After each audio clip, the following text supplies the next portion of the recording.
राजनैतिक भावे बर'नि जेंनाखौ सुफुंनो थाखायनो आङो मोनसे समाव फोरोंगिरि मोनब्लाबो अस्त्र लानानै हारिनि रैखाथिनि थाखाय हाग्रायाव बाहागो लाहैफादोंमोन, बारसोमहैदोंमोन।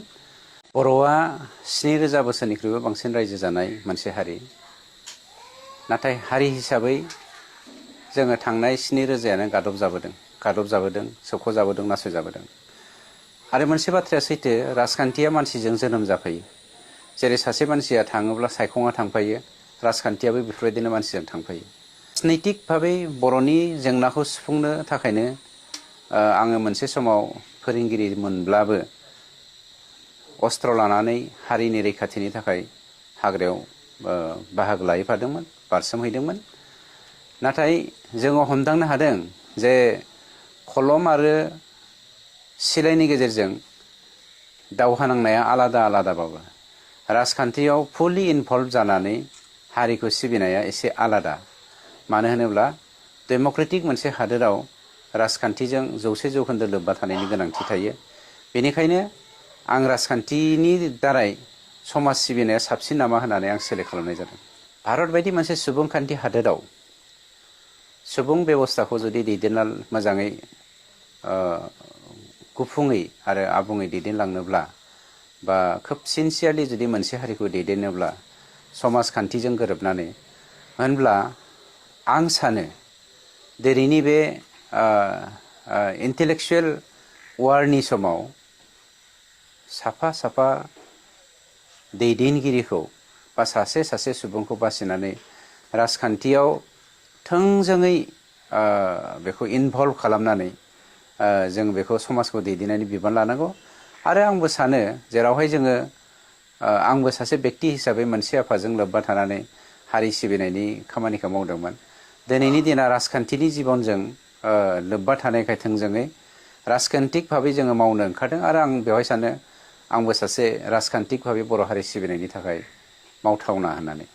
थांनाय 34 बोसोर बर'नि मोननै रोखोमनि आन्दलन, गणतान्त्रिक आन्दलन आरो अस्त्रनि आन्दलन, बे आन्दलननि गेजेरजों जोङो मोनसे बाथ्राखौ रोखा हमदांनो हादों, सोलोंथाइ गैयाब्ला पलिटिकेलि, ससियेलि, मरेलि, इडुकेसनेलि एन्ड इक'नमिकेलि मोनसे हारिखौ समानै दैदेनलांनाया गोरलै नङा। बेखायनो मरेलिटिखौ नायोब्ला दिनैनि जा सरकार, बे सरकारखौ आङो जुदि जोङो 10% आंखौ सोरबाया सोंखारिनो हागौ 10% आङो 2% होगोन, बाखि 10आव 2 होगोन, बाखि आगोलनि सरकारखौ आं बुंनो हागौ 10आव 10 होनो नागिरदों होननानै। आं 10आव 10 होआ। बेवहाय जोंहाबो माखासे डिफेक्ट दङ, खिन्थु आं बेवहाय 10आव 7 होगोन। 3% जों मावनो हायाखै। बेखौनो जों मरेलिटिखौ माबानानै, फर एग्जाम्पल जोङो बर'आ इन्टेलेक्सुवेलि जुदि थारैनो बर'लेण्ड मोननो लुबैयोब्ला, गुबुन जाथि जनगोष्ठीनि सापर्ट मोननो लुबैयोब्ला, administration of India and part of Assam and part of council बेखौ जोङो इन्टेलेक्सुवेलि जोंनि खबजायावनो लाबोनो हानांगोन। आरो बे सिस्टेमखौ प्रमद बर' बिथांनि दैदेननायाव जोङो बे खामानिखौ मावनो नागिरदोंमोन। दिनैनि दिनाव जोंनि 19 नं सिडली चिरां बियाबाव आसामनि गेजेराव गुबुन मोनसे मेलेरिया आरो टाइफयडजों नारसिनजानाय मोनसे नाख्रेबजानाय मोनसे हालाम। गुबुन मोनसेया जादों लोंनाय दैनि जेंना, गुबुन मोनसेया जादों सोलोंथाइनि जेंना, हान्थामेलानि जेंना, आरो बयनिख्रुइबो गाज्रिसिन जेंनाया जादों भुटाननिफ्राय ओंखारबोनाय दैया जोंखौ लाबोनाय फ्लाड आरो इर'सननि जेंना। गतिके बेफोर गासैबो मोनफा मोनफा जेंना। बे जेंनाफोरखौ जोङो सुस्रांनोब्ला जोङो, आं सानो रायजो राजा बे 2,17,000 जोंनि बे सिडली बियाबाव भटार्सफोर दङ, गासैबो जाथि जनगोष्ठीयानो दङ।